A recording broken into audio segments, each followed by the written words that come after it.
Swastiastu. Om Swastiastu. Om Moyge Namastu Nama Sidam, Om Manu Badrah Kertawiantu Iswata. Semoga pikiran yang baik datang dari segala penjuru.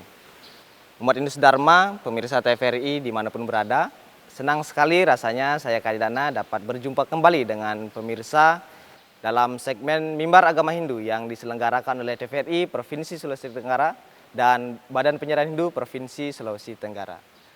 Umat Indus Dharma dan pemirsa TVRI dimanapun berada, pada kesempatan kali ini kita akan membahas tema yang menarik, yaitu tentang peran seorang ibu dalam pendidikan di keluarga. Tentunya tema ini kita ambil karena juga merupakan kita memperingati Hari Pendidikan pada bulan ini.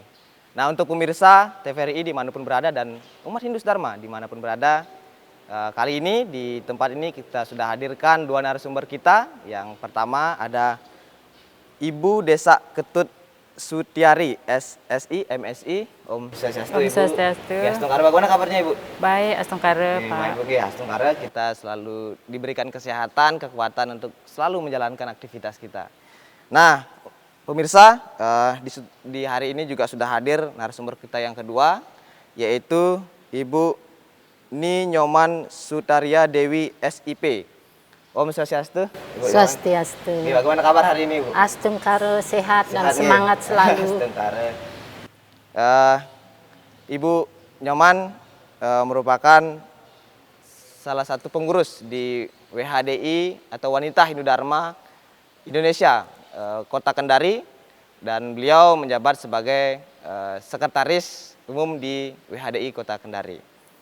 Tadi juga Ibu Desa merupakan sekretaris umum di Wanita Hindu Dharma Indonesia Sulawesi Tenggara, dan keseharian Ibu Desa adalah sebagai seorang dosen di salah satu universitas di Sulawesi Tenggara. Baik pemirsa TVRI dan umat Hindu Dharma dimanapun berada, pada kesempatan kali ini kita akan membahas tentang peran ibu dalam pendidikan di keluarga. Nah, pendidikan di keluarga adalah sangat hal yang penting dan utama bagi seorang anak, karena proses pendidikan yang utama adalah di keluarga. Tetapi perkembangan zaman saat ini terlihat bahwasanya peran keluarga mulai bergeser di dalam memberikan pendidikan bagi seorang anak. Karena sering terjadi anak selalu diarahkan untuk belajar hanya di sekolah. Sehingga kemudian hari ini kita akan membahas tema ini agar kita mengetahui bersama apa sih yang seharusnya seorang ibu lakukan, atau apa sih sebenarnya peran seorang ibu untuk mendidik anak di keluarga. Dan perbincangan kali ini tentunya akan lebih menarik lagi karena pemirsa di rumah tentunya pasti akan menunggu-menunggu tentang topik ini, karena banyak nih generasi-generasi muda kita yang hari ini mungkin masih berproses mau menjadi ibu, atau hari ini sudah menjadi seorang ibu, atau bahkan hari ini baru mencari pasangan untuk bisa menjadi seorang ibu, sehingga kemudian ketika nanti mereka berpasangan sudah mengetahui nih apa sih perannya ketika menjadi seorang ibu. Nah, berkaitan dengan hal tersebut, apa yang pendapat dari kedua narasumber berkaitan dengan mengapa pendidikan anak di keluarga menjadi sangat penting? Mungkin untuk yang pertama menjawab Bu Desa, silakan. Ini saya ucapkan terima kasih terlebih dahulu atas kesempatan yang diberikan kepada saya. Sebagai narasumber di sini, saya hanya sharing ya. Jadi mengapa pendidikan anak di dalam keluarga itu penting? Sesungguhnya pendidikan anak itu merupakan pendidikan yang utama dan pangkal. Jadi sejak anak dilahirkan, sebenarnya bukan sejak anak dilahirkan Bapak Ibu, mulai anak di dalam kandungan, mulai dan jantungnya berdetak, seorang ibu sudah harus memperhatikan pendidikan anaknya, mulai dari memberikan stimulus yang positif, kemudian kata-kata yang indah, musik-musik yang indah, itu sudah merupakan pendidikan mulai dari dalam kandungan. Kemudian anak dilahirkan, ibu menyusui selama kurang lebih 2 tahun. Di situ juga sangat penting sekali sebagai seorang ibu, tentu karena melalui pendidikan pangkal dan dasar itu menjadikan anak ini mendapat stimulus yang positif dalam meningkatkan emosionalnya dan intelektualitasnya di kemudian hari. Saya rasa itu saja yang paling mendasar ya. Oke. Baik, jadi pemirsa, tadi Ibu Desa sudah menjelaskan mengapa pendidikan anak di keluarga menjadi sangat penting. Mungkin dari Ibu Nyoman bisa menambahkan apa jawaban dari Ibu Ini. Desa? Om Swastiastu, terima kasih Suksemo atas waktu yang diberikan kepada saya. Barangkali saya menambahkan tadi apa yang dikatakan oleh Ibu Desa, di mana peran seorang ibu sangat penting dalam mendidik anak, terutama dalam keluarga, di mana ibu adalah merupakan multi fungsi di dalam keluarga. Yang pertama bisa juga kita sebut ibu atau wanita adalah sebagai motivasi, inspirasi yang paling kuat di dalam keluarga.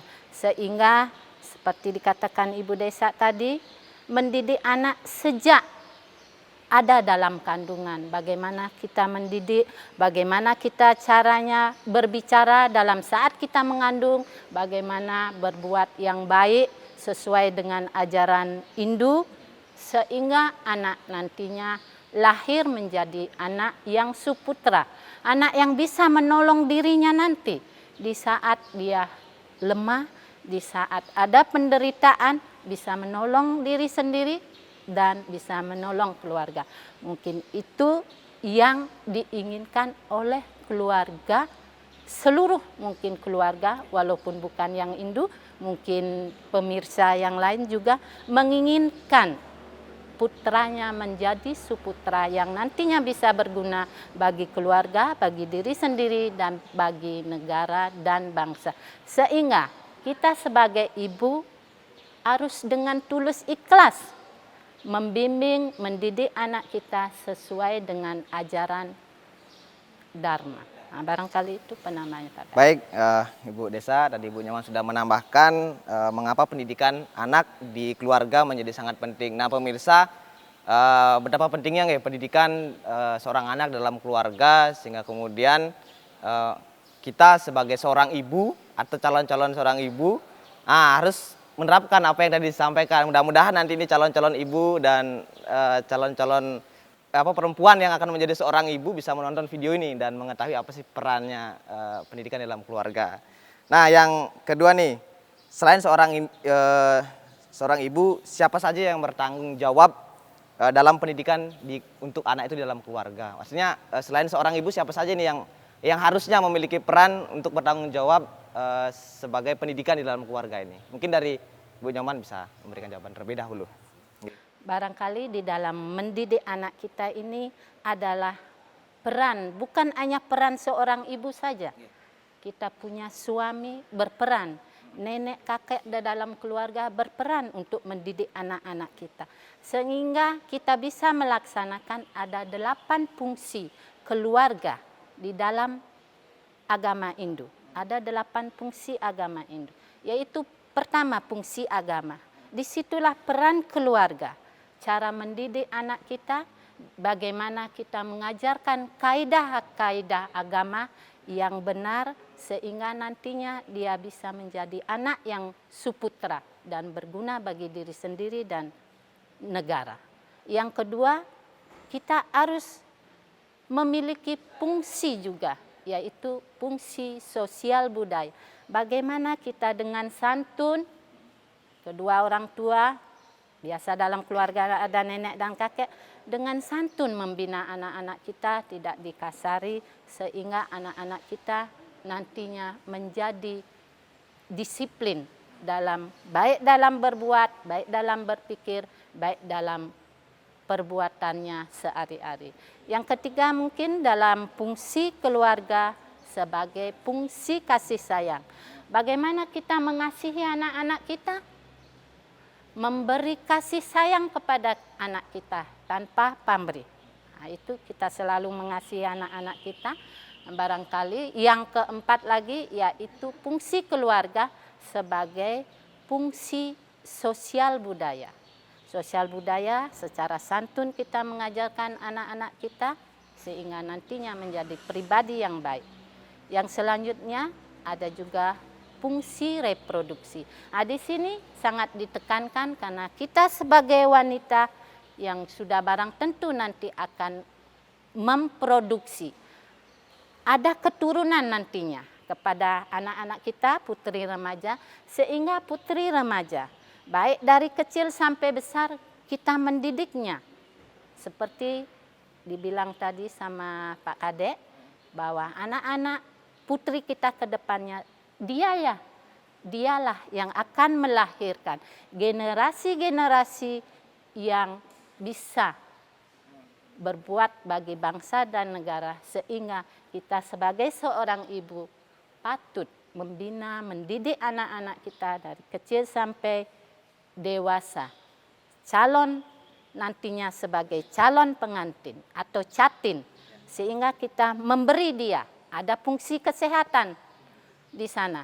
Bagaimana kita memberi asupan gizi kepada anak-anak kita sehingga nanti anak-anak kita melahirkan generasi yang sehat, generasi yang kuat. Nah, yang selanjutnya ada fungsi keluarga sebagai fungsi ekonomi, di mana kita sebagai orang tua, terutama ibu, kita sanggup membiayai anak-anak kita, mencarikan nafkah anak-anak kita dari sejak dini untuk bekalnya nanti seperti di fungsi pendidikan. Kita harus menyekolahkan anak, karena itulah harta yang kita kasih bekal anak-anak adalah harta yang paling kaya sudah, pendidikan. Nah, barang itu yang terakhir ada fungsi lingkungan. Nah, fungsi lingkungan di sini, mari ajak anak-anak kita.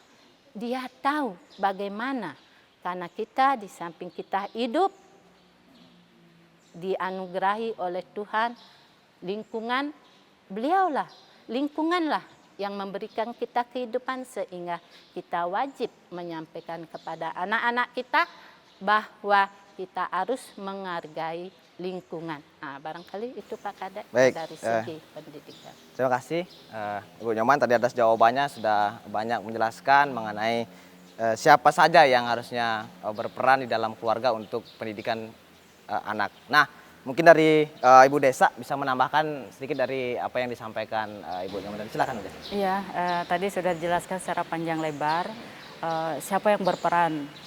Nah, yang berperan paling utama itu adalah tentu saja orang tua, karena anak ini dibuat oleh kedua orang tuanya. Jadi yang paling bertanggung jawab itu tentu orang tuanya atau mungkin orang yang diberikan tanggung jawab, ya. Jadi anak ini sejak lahir mesti sudah dibekali dengan bekal-bekal tata susila, ya, susila keagamaan, tata krama, cara bergaul seperti apa. Tentu saja itu sangat dipengaruhi oleh siapa yang mendidik di rumah, ya. Terutama kita ketahui sebagian besar di rumah itu adalah seorang ibu. Ibu mengurus rumah tangga. Sebagian besar yang bekerja mencari nafkah itu ayah. Mungkin ayahnya pergi pagi pulang malam. Jadi yang sangat berperan di situ adalah orang-orang yang sering bersama anak, yaitu tentu saja ibu itu sendiri, ya. Jadi dengan peran ibu itu, ibu mesti berkomitmen dalam mendidik anaknya sehingga bisa menghasilkan anak-anak yang suputra. Tadi tentang pelaksanaannya sudah sangat dijelaskan secara detail oleh Ibu Nyoman. Jadi yang paling bertanggung jawab yaitu keluarga, terutama ibu, ya, menurut saya, ya. Seperti itu saya kira. Oke. Baik pemirsa, tadi Ibu Nyoman dan Ibu Desa sudah memberikan pemaparannya terkait dengan siapa saja yang harusnya berperan di dalam lingkungan keluarga untuk mendidik seorang anak. Jadi tidak harus hanya seorang ibu saja, Bu, ya. Jangan sampai nanti ini ketika kita berbicara seorang ibu malah bapak-bapaknya tidak mau berperan. Itu hanya tugas ibunya saja gitu, ya. malah bapaknya pulang kerja keluyuran gitu. Ternyata pendidikan seorang anak selain juga dari seorang ibu, ada juga dari seorang ayah, ada juga dari ya tanggung jawab bersama, ada juga kalau misalnya ada di sana kakeknya, neneknya, kakaknya ya. Jadi untuk pemirsa, untuk masalah pendidikan di keluarga bukan hanya saja seorang ibu yang memiliki peran, tetapi seluruh lingkungan keluarga harus berperan untuk menjadikan anak-anaknya anak-anak yang suputra, sehingga kemudian nantinya bisa mengantarkan kesejahteraan untuk keluarga. Oke. Nah, kita lanjut ke permasalahan yang ketiga, yaitu apa peran ibu nih dalam pendidikan di keluarga di dalam ajaran agama Hindu. Jadi di dalam ajaran Hindu seperti apa sih yang diajarkan, ibu itu berperan seharusnya seperti apa gitu. Mungkin dari Bu Desa. Iya, Suksema. Di dalam ajaran agama Hindu telah jelas disebutkan kedudukan perempuan ya. Dalam Yajurveda bab 4 sloka 22 disebutkan bahwa seorang wanita adalah mengawasi keluarga, kemudian dia adalah wanita yang cemerlang, dia mengetahui aturan dan menjalankan aturan-aturan itu, dan wanita merupakan aset keluarga dalam mendidik anak-anaknya. Nah, oleh sebab itu sekali lagi perempuan memegang peranan penting. Kemudian seperti apa sih peranan ya dalam ajaran agama Hindu? Di situ juga kita punya sloka niti sastra yang menjelaskan tentang bagaimana mengajarkan atau mendidik anak-anak umat Hindu, telah dijelaskan di situ. Jadi dengan melalui ajaran-ajaran itu kita akan bisa membina atau membimbing. Jadi dengan pegangan itu ibu-ibu bisa membimbing anak-anaknya melalui ajaran-ajaran penanaman mulai dari cara bergaulnya, penanaman agama dan susilanya, kemudian ajaran-ajaran suci yang harus ditanam kepada anak, tentu saja dicontoh dari kedua orang tuanya. Kemudian di dalam ajaran agama Hindu juga dijelaskan bahwa anak itu merupakan aset keluarga dan merupakan generasi penerus dari kedua orang tuanya. Selain aset keluarga, tentu juga merupakan aset dari negara, sehingga kita sangat penting sekali untuk mendidik dan membina anak-anak tersebut menjadi anak yang suputra. Nah, kemudian di dalam niti sastra juga dijelaskan bahwa badan itu bisa dibersihkan dengan air, pikiran dapat dibersihkan dengan kebenaran, kemudian jiwa manusia dapat dibersihkan dengan ajaran suci dan tapa brata, kemudian kecerdasan dapat ditingkatkan dengan pengetahuan. Jadi artinya pengetahuan bagi seorang anak itu sangat penting sekali. Dengan dasar itu maka orang tua, ibu sangat penting menanamkan betapa pentingnya pendidikan terhadap anak-anak ya, melalui tentu saja pemberian menyekolahkan anak, tentu saja tidak hanya di rumah saja, tentu saja anak itu dididik ya, diberikan kesadaran bahwa pendidikan itu penting, mulai pendidikan PAUD-nya, SD-nya, SMP, SMA sampai ke perguruan tinggi ya.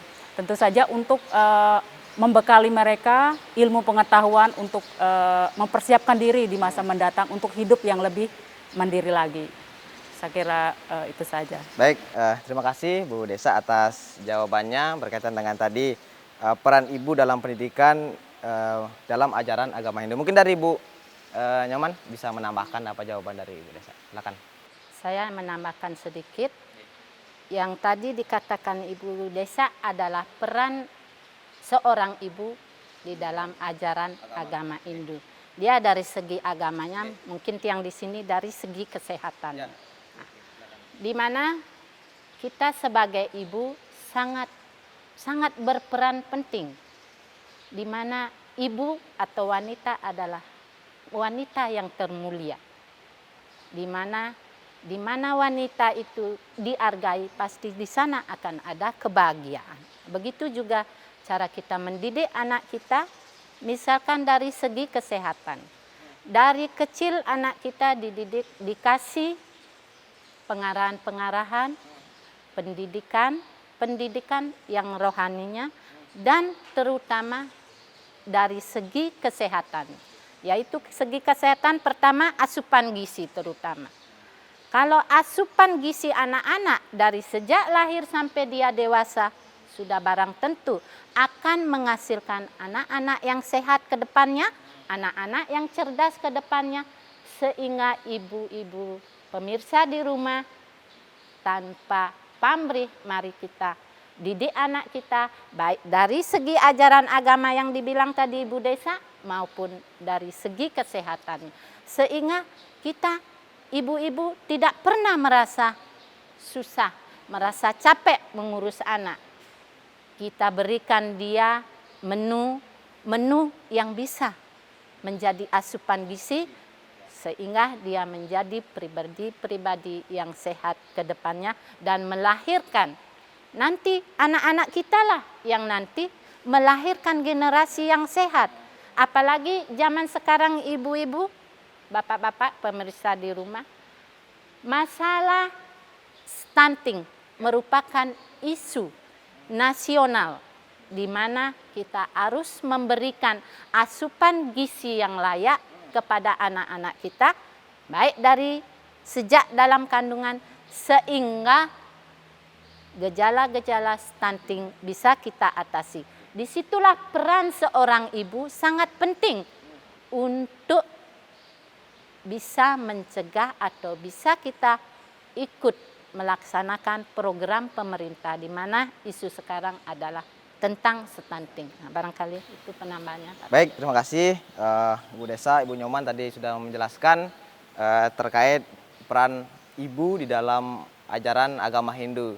Tadi juga Ibu Nyoman sudah menambahkan selain dalam ajaran agama Hindu, peran kesehatan juga penting pada anak, dijelaskan. Dan pemirsa, diskusi pada kesempatan kali ini sangat menarik.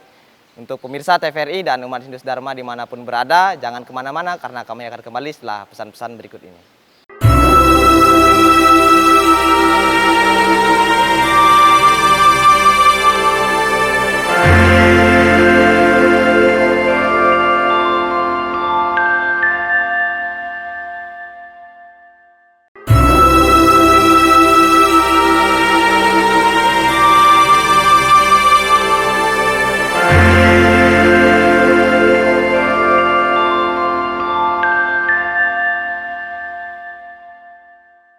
Baik pemirsa, masih bersama kami di dalam acara Mimbar Agama Hindu. Dan kami akan lanjutkan diskusi yang tadi sempat terjeda. Nah, tadi kita sudah membahas tentang apa itu peran ibu dalam pendidikan dan apa atau siapa saja yang berperan di dalam pendidikan di keluarga. Dan yang tadi yang pertama kita juga sudah membahas tentang mengapa pendidikan anak di keluarga itu sudah sangat penting. Nah, jadi berikutnya nih, bagaimana bentuk materi atau pola pendidikan yang penting untuk diberikan kepada anak? Mungkin dari Ibu Desa bisa memberikan terlebih dahulu. Silakan. Bu Desa. Baik, mengingat betapa pentingnya pendidikan bagi anak, maka kita memilih beberapa pola untuk mencapai tujuan tersebut tentu saja ya. Jadi saat ini sudah banyak sekali riset penelitian dari psikologi anak, bagaimana sih cara mendidik anak supaya bisa berhasil gitu. Nah, saat ini sudah banyak sekali pola pendidikan anak itu dengan pola komunikasi dua arah yang dilandasi dengan cinta dan kasih sayang terhadap anak, sehingga orang tua dan anak itu menjadi semakin akrab dan orang tua bisa memahami anak-anaknya yang merupakan pribadi yang unik ya. Sehingga kita tidak lagi menggunakan pola-pola kekerasan untuk mendidik anak, karena pola-pola itu rentan kepada anak bisa mengalami melakukan pemberontakan kepada orang tua. Sehingga sekarang ini yang sedang didengungkan itu adalah pola komunikasi dan cinta kasih terhadap seorang anak. Nah, ada beberapa pola komunikasi yang bisa kita terapkan untuk mendidik anak-anak kita, terutama ibu di rumah ya.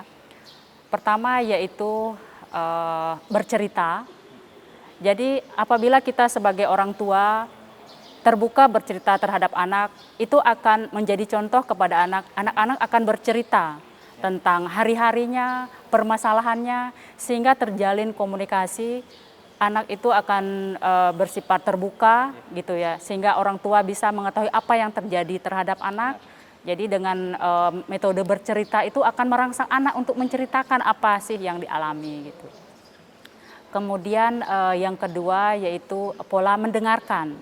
Nah, jadi pola mendengarkan ini adalah pada saat kita melihat anak dalam masalah atau anak dalam berbahagia, suka dan duka pun kita perlu dengarkan. Kadang anak pulang sekolah, mama, kadang ibunya sibuk ini. Iya sebentar. Nah ini sangat memukul hati anak sesungguhnya. Jadi pada saat anak mau bercerita, dengarkan anak itu dengan sampai selesai ceritanya. Terutama kalau anak itu bermasalah ya. Jadi dengan membiarkan anak, dengan mendengarkan anak sepenuh hati, sebelum kita memberikan solusi, dengarkan dulu anak bercerita sampai selesai. Sehingga dia akan plong, kemudian terbuka, tidak ada yang disembunyikan, sehingga anak-anak itu menjadi anak yang terbuka, tidak tertutup seperti itu. Jadi dengan pola mendengarkan itu anak-anak merasa happy bersama orang tuanya, terbuka dan menjadi akrab dan dekat dengan orang tuanya. Tentu saja terkadang anak ini tidak semua dekat ya dengan orang-orang, kebanyakan dengan ibunya. Bila dengan ibunya, dengarkan dengan baik anak-anak ya. Kemudian yang ketiga yaitu bersimpati atau membangun empati anak. Nah, jadi pola empati ini sesuai yang dijelaskan oleh James Dobson bahwa dengan membantu anak-anak membangun rasa empatinya itu dapat menumbuhkan kesehatan anak dan anak-anak menjadi bertanggung jawab. Jadi empati itu apa sih? Jadi empati itu adalah mau merasakan apa yang orang lain rasakan. Jadi pada saat orang tua itu bisa melihat apa yang anak lihat, apa yang anak rasakan, kemudian apa yang anak inginkan, hal itu akan membangun sebuah hubungan di mana orang tua akan memahami anak-anaknya. Karena pola pemaksaan keinginan anak terhadap orang tua itu sangat rentan menjadikan pendidikan itu gagal di dalam keluarga. Jadi saat kita mengetahui apa yang anak rasakan, kita akan bisa memahami sebenarnya apa yang anak-anak ini inginkan. Sehingga di sini akan terjalin kemampuan untuk saling memahami antara anak dan orang tua. Sehingga anak juga dia bisa memahami orang tuanya apa yang anak inginkan, kemudian apa yang orang tua inginkan. Sehingga tidak ada benturan kebutuhan antara orang tua dan anak. Nah, selain itu polanya yaitu pendidikan. Jadi ibu atau orang tua itu sebagai pendidik membimbing dan mengevaluasi anak. Saat anak sudah lepas atau menyimpang dari koridor, seorang ibu sangat penting sekali mengingatkan dan mengevaluasi anak. Sehingga anak itu tidak larut dalam jalan yang tidak diinginkan. Ya, kemudian seorang ibu juga menjadi penting untuk menjaga atau menanamkan betapa pentingnya pendidikan terhadap anak, termasuk juga berperan dalam penyediaan dana terhadap anak, kemudian melatih anak-anak melakukan kreativitas, apalagi kita umat Hindu, kalau kita melakukan kegiatan keagamaan, ajak anak-anak terlibat. Terkadang ibu, jangan ikut, karena anaknya baru belajar, jelek. Tidak seperti itu. Jadi mari ajak anak-anak kita mulai melakukan hal-hal kecil. Mulai dari membuat canang untuk persiapan ritual keagamaan kita. Mulai dari membersihkan tempat suci, ya, mempersiapkan hal-hal yang kecil, buah-buahan, misalnya kue-kue kalau mau membuat sesajen seperti itu. Itu tentu saja pola-pola yang secara praktik ya. Karena kita tidak bisa hanya menjelaskan dengan kata-kata tanpa mengajak mereka langsung praktek. Ya. Kemudian selain itu bisa menerapkan pola pendidikan ekonomi ya. Selalu mengajarkan anak-anak untuk rajin menabung, ya, rajin menabung, kemudian mengatur waktu secara efisien sehingga anak-anak ini bisa mencapai apa yang dicita-citakan. Tentu saja orang tua tidak hanya mengajarkan atau memberi contoh, tetapi menjadi contoh yang paling penting bagi orang tua. Ya, kalau menyuruh anaknya menabung, tentu saja kita mesti menabung dulu, baru mengajak anaknya menabung. Mengajari anak berhemat, kita harus memberikan contoh berhemat. Ya, bagaimana berhemat. Sehingga bagaimana pola hidup sederhana, kita yang mesti hidup sederhana, sehingga anak-anak langsung kita yang dijadikan contoh gitu. Karena kalau hanya mengajari saja itu rentan tidak berhasil gitu. Karena kalau kita memaksa, apalagi anak, itu sangat rentan anak menjadi pemberontak seperti yang saya katakan tadi. Jadi mari kita rangkul anak-anak sesuai dengan kebutuhannya, dan kebutuhan kedua belah pihak itu akan terpenuhi gitu. Saya rasa itu beberapa polanya ya. Baik. Terima kasih. Tadi menarik yang Ibu Desa sampaikan, bahwasanya kita sebagai orang tua atau sebagai seorang ibu harus bisa menjadi teman cerita. Jangan ketika lagi sibuk mungkin Ibu Desa atau nyaman, anaknya lagi sementara mau bercerita malah dibentak, malah dimarahi, akhirnya anak takut untuk bercerita. Jadi begitu pemirsa, ketika anak ingin bercerita, ingin menyampaikan hal yang mungkin habis dia lihat, maka dengarkan sehingga bisa kita sebagai orang tua menjadi teman diskusi bagi anak kita. Mungkin dari Ibu Nyoman bisa menambahkan terkait tadi bentuk materi atau pola pendidikan yang penting untuk diberikan kepada anak. Silakan. Saya sedikit menambahkan seperti apa dikatakan tadi Ibu Desa, banyak pola-pola, cara-cara bagaimana kita mendidik anak kita, terutama dalam keluarga dulu. Ada 3 fase dalam mendidik anak dari tingkat umur anak kita, yaitu tingkat pertama dulu. Tingkat pertama, anak kita lahir umur 1 sampai 5 tahun, yang biasa kita sebut balita, anak balita. Bagaimana kita memfungsikan peran kita mendidik anak kita dengan cara yang umur anak kita masih kecil, supaya anak kita paham nantinya. Kita harapkan dari sejak dini, kita harapkan anak-anak kita sesuai dengan ajaran kebenaran.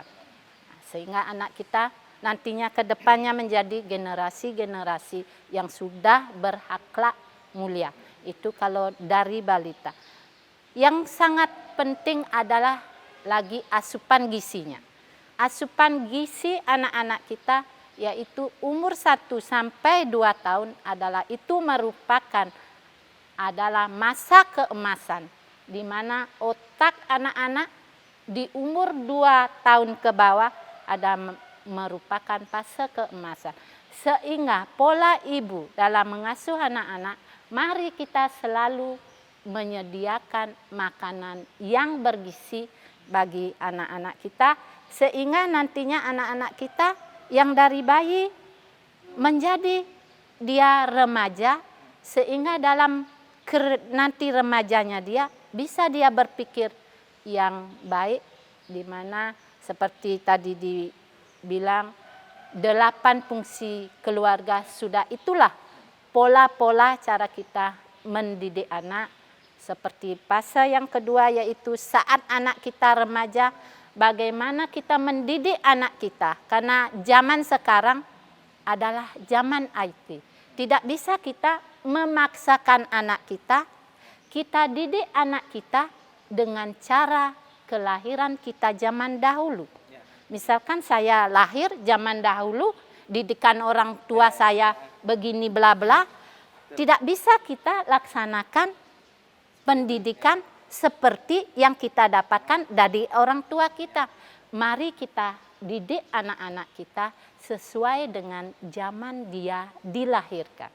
Seperti sekarang zaman IT, di mana anak-anak kita yang menjadi penyakit sekarang ibu-ibu, keluhan ibu-ibu, terus terang sehariannya anak-anak main HP terus, itu yang menjadi bagaimana solusi ibu-ibu sekarang, karena keluhan ibu-ibu sebagian besar anaknya hanya rutin main HP, yang lain disepelekan. Itulah peran, pola bagaimana kita mengajak anak-anak kita. Jadikan anak-anak kita sebagai sahabat di dalam rumah, sehingga dia merasa nyaman dalam keadaan berinteraksi dalam rumah. Dari luar dia sudah berkreasi, sampai di rumah dia nyaman. Jangan kita jadikan anak kita sampai di rumah bla bla bla, kita gonggong selalu bla bla bla. Jadi dia merasa belum masuk dalam rumah dia sudah merasakan neraka di dalam rumah. Dia tidak dapatkan kenyamanan, tidak dapatkan surga di dalam rumah.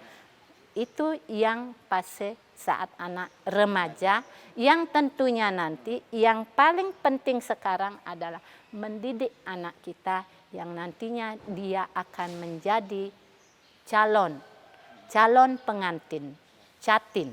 Dari kecil kita sudah ikutkan anak seperti tadi bilang Ibu Desa, kita sekolahkan dalam posyandu juga ada yang namanya Poktan, Pokja kegiatan, yaitu ada BKB, Bina Keluarga Balita. Di situ ibu-ibu mari ajak anak-anak kita umur 5 tahun ke bawah, mari kita ajak anak kita datang ke posyandu. Disitulah diberikan segala macam cara bentuk pola pengasuhan anak oleh petugas. Nah, yang terakhir tadi yaitu masalah anak-anak kita yang sudah remaja yang nantinya akan menginjak ke pelaminan. Nah, dari itu pola pendidikan tadi yang seperti saya sampaikan, mari jadikan anak kita sahabat dalam kehidupan ini, dan tetap walaupun dia sudah dewasa, kita tetap beri asupan gizi, karena dialah yang nantinya melahirkan anak-anak generasi yang sehat nantinya dan berguna bagi masyarakat dan sehat. Dan dia yang pertama, sasaran pertama dalam pencegahan stunting adalah calon pengantin atau putri-putri kita. Sehingga putri kita perlu sekarang yang kekurangan vitamin A, silakan ajak dia ke puskesmas. Mari kita kasih dia pemenuhan gizi yang seimbang sehingga nantinya melahirkan generasi-generasi yang sehat, di mana generasi yang sehat itulah yang diinginkan oleh setiap umat yang ada di bumi ini. Nah, barangkali itu penamanya. Baik, terima kasih Bu Joman. Itulah tadi pemirsa sudah jelaskan bagaimana tentang materi atau pola pendidikan yang penting untuk diberikan kepada anak kita, sehingga anak kita sesuai dengan harapan kita bisa menjadi anak yang suputra, bisa membahagiakan keluarga, bisa membahagiakan bangsa dan negara kita.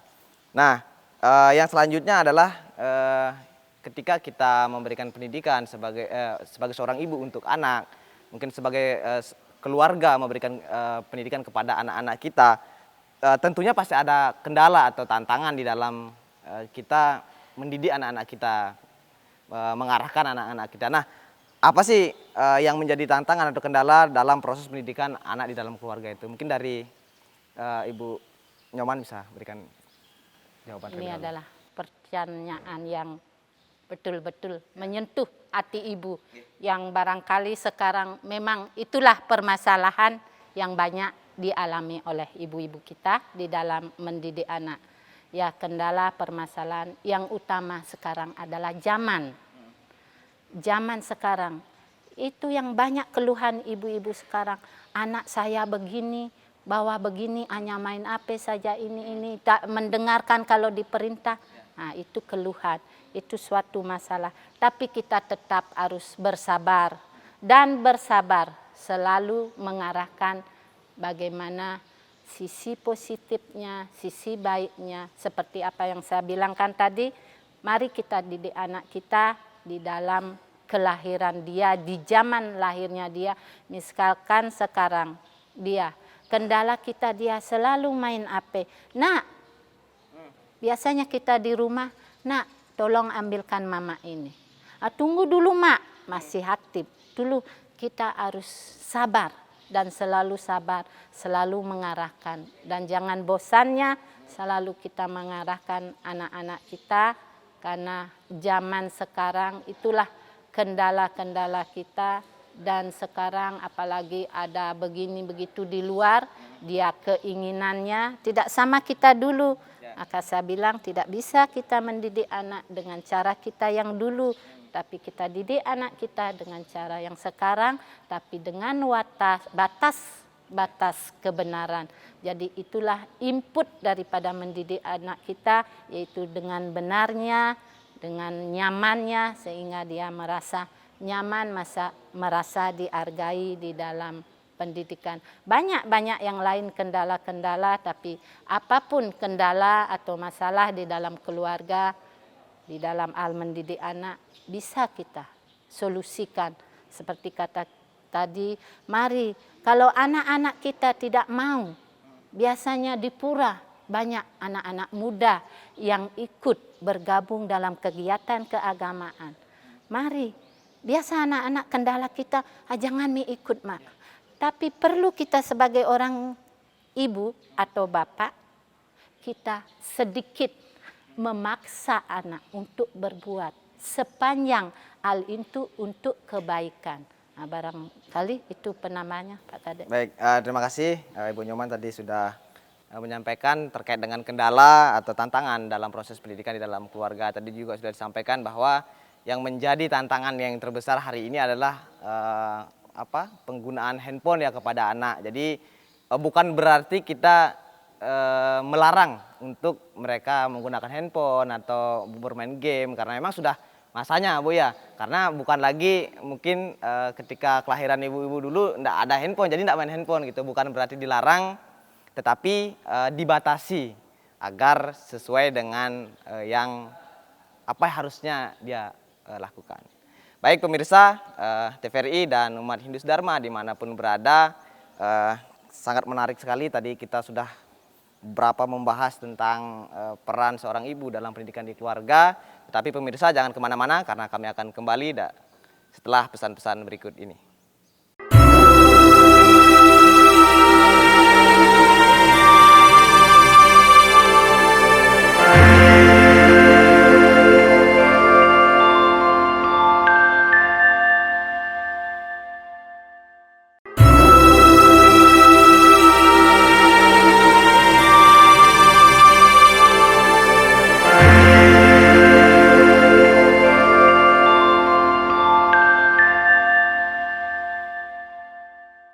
Baik pemirsa, masih bersama kami di dalam acara Mimbar Agama Hindu. Kami akan lanjutkan diskusi kita yang sempat terpotong tadi. Nah, tadi kita sudah membahas beberapa hal terkait dengan pendidikan seorang ibu di dalam keluarga. Untuk kedepannya nih dari Ibu Nyoman dan Ibu Desa, apa sih harapannya untuk para ibu atau mungkin hari ini masih berproses ingin menjadi ibu, bahkan calon-calon ibu, bahkan mungkin bisa calon ibu dari anak-anak saya nanti gitu. Jadi untuk pemirsa mungkin nanti bisa didengarkan apa sih harapannya dari narasumber kita. Mungkin yang pertama dari Ibu Desa, silakan. Baik, karena pendidikan itu penting, tentu saja saya mempunyai harapan sebagai seorang ibu juga. Di sini sangat diperlukan peran aktif semua pihak ya, dari ayah, ibu, orang tua, kemudian lembaga-lembaga agama juga, tentu saja pemerintah juga ya. Pola asuh perlu ditingkatkan, kemudian mengadakan kegiatan seperti dalam bentuk sosialisasi atau seminar kegiatan, bagaimana sih mempersiapkan diri menjadi seorang ibu, apalagi di zaman milenial ini, sehingga ibu mengetahui bagaimana pola asuh menjadi seorang ibu yang baik sehingga tercipta generasi yang suputra seperti harapan bangsa dan negara. Seperti itu saya rasa. Terima kasih Ibu. Jadi itu harapan dari Ibu Desa terhadap para ibu di manapun berada. Dari Ibu Nyoman mungkin bisa menambahkan harapannya terhadap ibu-ibu kita di rumah, bahkan atau calon-calon ibu nantinya seperti itu. Silakan Ibu Nyoman. Yang pertama kepada ibu-ibu yang di rumah, harapan saya di sini atau harapan kita barangkali semua, bahwa kita harus mendidik anak kita jangan pernah putus asa. Mari didik anak kita dengan ikhlas, tanpa pamrih, sehingga nantinya anak-anak kita lah dan kitalah yang menikmati kebahagiaan nantinya. Sekali lagi, jangan kita merasa bosan mendidik anak kita, arahkan ke jalan yang benar sesuai dengan ajaran agama. Yang kedua tadi bahwa harapan kepada remaja, Karena sasaran utama adalah remaja kita. Mari anak-anakku semua, di dalam nanti harapan seorang ibu pasti adalah agar anak-anaknya nanti menjadi keluarga yang sukinah. Sehingga dari sejak sekaranglah harapan itu harus bisa dicita-citakan oleh anak-anak kita, generasi kita, seperti ikut dalam kegiatan keagamaan, sehingga nantinya pasti tercapailah kedamaian, tercapailah kebahagiaan yang diinginkan oleh seluruh keluarga di dalam kehidupan sehari-hari. Barangkali itu penambahannya. Baik, pemirsa TVRI, umat Hindu Dharma dimanapun berada, tadi Ibu Desa dan Ibu Nyoman sudah menyampaikan harapan terhadap ibu-ibu kita atau para wanita atau perempuan yang hari ini mungkin masih berproses menjadi seorang ibu, yang dimana ketika mendidik seorang anak harus selalu bersabar, karena tantangan yang paling besar saat ini adalah sabar. Karena mindset seorang anak, pemikiran seorang anak di zaman sekarang ini sudah luas, apalagi dengan perkembangan teknologi mereka bisa mendapatkan informasi dari mana saja seperti itu, sehingga kemudian sebagai seorang ibu, sebagai keluarga harus bersabar dalam mendidik seorang anak untuk menjadikan anak itu anak yang seputra, bisa mengantarkan kebahagiaan, kesejahteraan untuk keluarga atau bangsa dan negara kita. Umat Hindu Dharma dan pemirsa TVRI dimanapun berada, dari beberapa yang kita bahas tadi dapat saya simpulkan bahwasanya peran ibu di dalam keluarga merupakan hal yang sangat penting, karena proses belajar seorang anak dari lingkungan keluarga adalah hal yang paling pertama didapatkan, sehingga hal ini menjadi penting bagi seorang ibu memahami apa saja peran yang harus dijalankan atau harus dimiliki, sehingga anak-anak yang kita cintai, anak-anak yang kita sayangi bisa nantinya menjadi anak-anak yang seputra, bisa menjadi anak-anak yang membahagiakan keluarga, bangsa, dan negara kita. Umat Hindu Dharma, pemirsa TVRI dimanapun berada, demikian acara Mimbar Agama pada kesempatan kali ini. Semoga apa yang kami sampaikan, apa yang kami diskusikan dapat bermanfaat untuk kita semua. Saya, Kajana, akhir kata mengucapkan Paramasanti. Om Santi, Santi, Santi. Om.